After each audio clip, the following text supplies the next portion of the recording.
ലെബനന് നേരെ ഇതുവരെയുള്ളതിലെ ഏറ്റവും വലിയ ആക്രമണം നടത്തുകയാണ് ഇസ്രായേൽ സേന. ലെബനന്റെ തലസ്ഥാനമായ ബെയ്റൂട്ടിലെ വിമാനത്താവളത്തിനടുത്ത് വൻ സ്ഫോടനമാണ് ഉണ്ടായത്. കഴിഞ്ഞ 24 മണിക്കൂറിനിടെ 37 പേർ ലെബനനിൽ കൊല്ലപ്പെടുകയും 150-ലേറെ പേർക്ക് ആക്രമണത്തിൽ പരിക്കേൽക്കുകയും ചെയ്തു എന്നാണ് അന്താരാഷ്ട്ര മാധ്യമങ്ങൾ റിപ്പോർട്ട് ചെയ്യുന്നത്.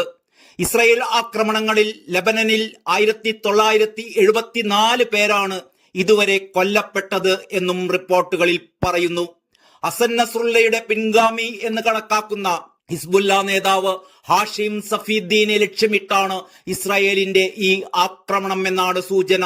ആക്രമണത്തിൽ സഫീദ്ദീൻ കൊല്ലപ്പെട്ടോ എന്നതിനെക്കുറിച്ച് ഇതുവരെ സ്ഥിരീകരണമൊന്നും ലഭിച്ചിട്ടില്ല. ഇതിനിടെ ഗസയിലും ഇസ്രായേൽ ആക്രമണം രൂക്ഷമാക്കുകയാണ്. വെസ്റ്റ് ബാങ്കിൽ നടത്തിയ ആക്രമണത്തിൽ ഹമാസ് നേതാവിനെ വധിച്ചു എന്ന് ഇസ്രായേൽ അവകാശപ്പെട്ടു.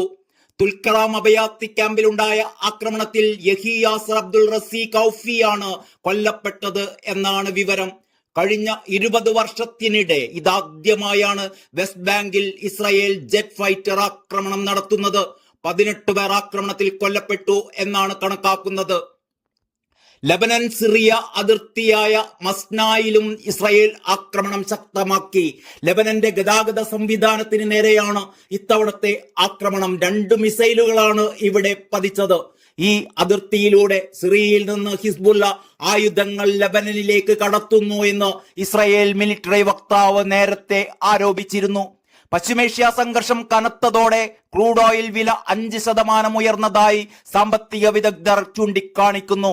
ഇസ്രായേൽ ഇറാന്റെ എണ്ണ സംഭരണ കേന്ദ്രങ്ങൾ ആക്രമിച്ചേക്കും എന്ന ഭീതിയിലാണ് വില കുത്തനെ ഉയർന്നതത്രേ.